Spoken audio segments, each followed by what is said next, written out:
माताओं बहनों सादर जय श्री कृष्ण। हमारे YouTube चैनल में आप सभी का बहुत बहुत स्वागत है। मैं हूं आपके साथ आचार्य धर्मेंद्र शास्त्री।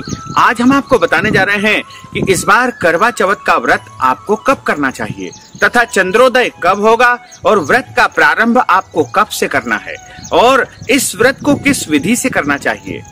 तो सबसे पहले हम आपको बता दें कि इस बार जो करवा चौथ का व्रत है वो 4 नवंबर 2020 बुधवार को ही किया जाएगा, क्योंकि इसी दिन चंद्रोदय व्यापिनी चतुर्थी है। कार्तिक माह के कृष्ण पक्ष की चतुर्थी तिथि को करवा चौथ का व्रत किया जाता है, जिसे कर्क चतुर्थी भी कहा जाता है। सौभाग्यवती महिलाओं के लिए सबसे बड़ा व्रत यदि कोई होता है तो वो करवा चौथ का व्रत होता है और इस दिन सभी महिलाएं बड़े धूमधाम के साथ में इस व्रत को करती है।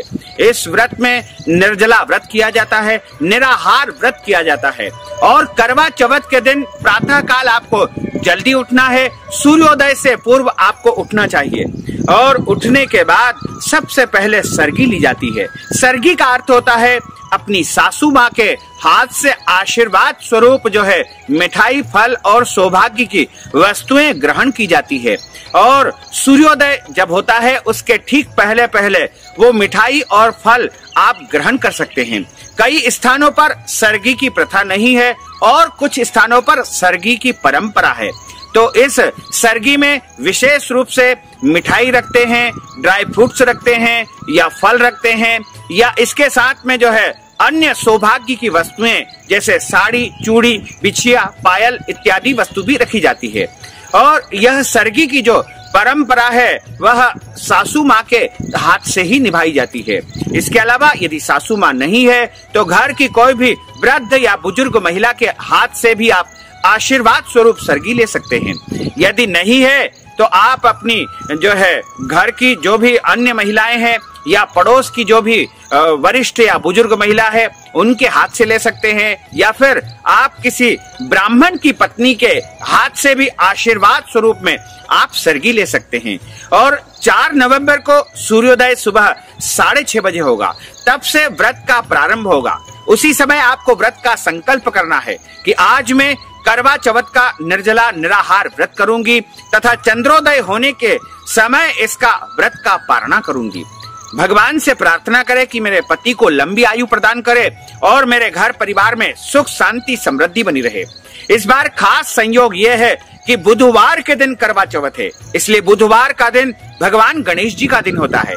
जब भी बुधवार को चतुर्थी आती है तो जिसे महाचतुर्थी का रूप माना जाता है और महाचतुर्थी यानी सबसे बड़ी चतुर्थी मानी जाती है। अमृत योग भी रहेगा उस दिन, बुधवार का दिन है और मिथुन राशि में चंद्रमा भी रहेंगे। मिथुन राशि के स्वामी बुध ग्रह है, इसलिए ये बड़ा ही दुर्लभ संयोग इस बार करवा चौथ के दिन बन रहा है। तो आप पूरे दिन व्रत करें। सौभाग्यवती महिलाएं विशेष रूप से जो है अपने पति की लंबी आयु के लिए इस व्रत को करती है और इसके अलावा कुंवारी कन्या भी इस व्रत को कर सकती है, यानी जो होने वाला जो पति है उसकी लंबी आयु रहे तथा उत्तम पति की प्राप्ति के लिए भी कन्याएं इस व्रत को कर सकती है। और सौभाग्यवती महिलाएं 16 श्रृंगार करेगी और इस व्रत को पूरे दिन धूमधाम के साथ में मनाएगी। इस दिन व्रत वाले दिन क्रोध नहीं करना चाहिए, लड़ाई झगड़ा नहीं करना चाहिए, बड़े बुजुर्गों का अपमान नहीं करना चाहिए तथा पूरे दिन निर्जला निराहार इस व्रत को किया जाता है। और शाम को जब चंद्रोदय होगा उसके पहले पहले आपको भगवान शंकर जी का, माता पार्वती का, कार्तिक स्वामी का, गणेश जी का विशेष पूजन अर्चन करना होगा। और उसके बाद जब चंद्रोदय होगा रात को 8:20 पर चंद्रमा का उदय होगा। 4 नवंबर की रात्रि 8:20 पर जब चंद्रोदय होगा उस समय आप चंद्रमा का पूजन करें, चंद्रमा को अर्घ्य देवे। करवे के माध्यम से चंद्रमा को अर्घ्य दिया जाता है तथा चालनी की ओर से, छन्नी की ओर से चंद्रमा का दर्शन करके पतिदेव के दर्शन किए जाते हैं। उसके बाद पतिदेव का पूजन अर्चन करके उनकी आरती उतारी जाती है, लंबी आयु की प्रार्थना की जाती है और उसके पश्चात पतिदेव के हाथ से जल ग्रहण किया जाता है। करवा चौथ की कथा भी सभी को सुनना चाहिए और इस दिन पूरी निष्ठा के साथ में, पूरी शक्ति के साथ में, पूरी भक्ति के साथ में करवा चौथ का व्रत करना चाहिए। तो भक्तजनों, माताओं बहनों, हमने जो ज्ञानवर्धक जानकारी दी है उसको आप अधिक से अधिक लोगों को शेयर करिएगा, लाइक करिएगा, कमेंट करिएगा, और यदि अभी तक आपने सब्सक्राइब नहीं किया है तो अभी और इसी समय सब्सक्राइब अवश्य कर लीजिए। आपको और आपके परिवार को सादर जय श्री कृष्ण, सादर धन्यवाद।